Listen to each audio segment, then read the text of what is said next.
vojaškega, madžarskega vojaškega.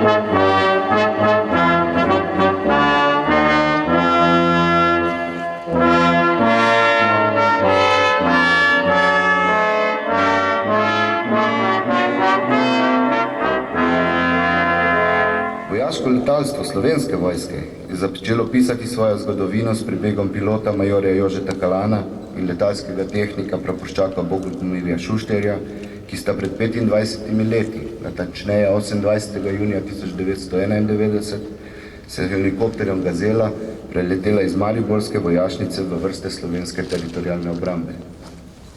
Eden zadnjih in večjih uspešno realiziranih ciljev vojaškega letalstva Slovenske vojske danes je oblikovanje 15. polka vojaškega letalstva in preoblikovanje letalskih enot, ki so v zadnjem letu na prvi pogled nedosegljive cilje z znanjem, izkušnjami, strokovnostjo, vztrajnostjo in medsebojnim sodelovanjem dosegle.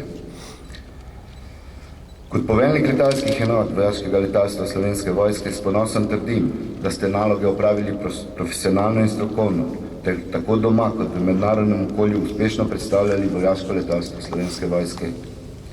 Še posebej smo lahko ponosni na naloge izvajanja nadzora in varovanja zračnega prostora Republike Slovenije ter na sodelovanje v sistemu zaščite, reševanja in pomoči, katere pa brez ustrezne podpore letaliških služb in vzdrževanja letalnikov ne bi mogli zagotoviti v takšni meri. Vsem pripadnikom letalskih enot Slovenske vojske iskreno čestitam in si želim še naprej tako homogen kolektiv, kot ste, predvsem pa vam želim skupaj z mano veliko uresničenih ambicij. Čestitam in hvala.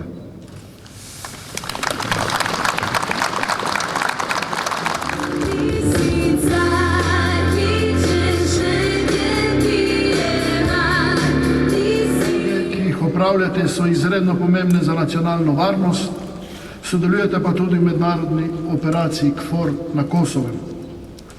Poleg tega prispevate neprecenljiv delež k uspešnosti slovenskega sistema zaščite, reševanja in pomoči, s čimer neposredno pomagate državljanom in državljankom, ki se znajdejo v veliki stiski.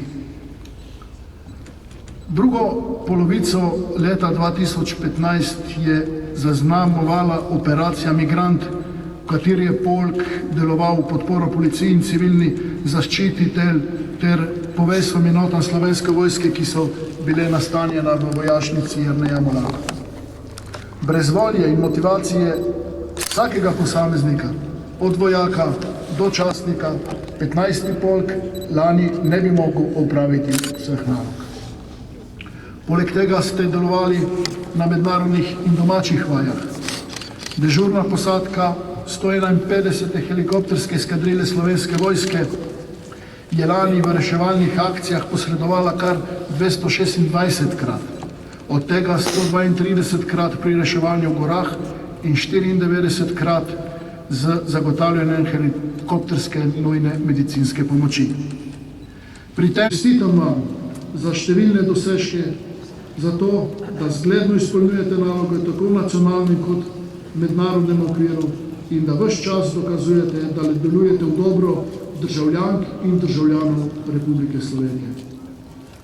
Želim vam, da bi tudi v prihodnosti uspešno nadaljevali tradicijo slovenskega vojaškega letalstva in bili v podporo domovini, državljanom in državljanom.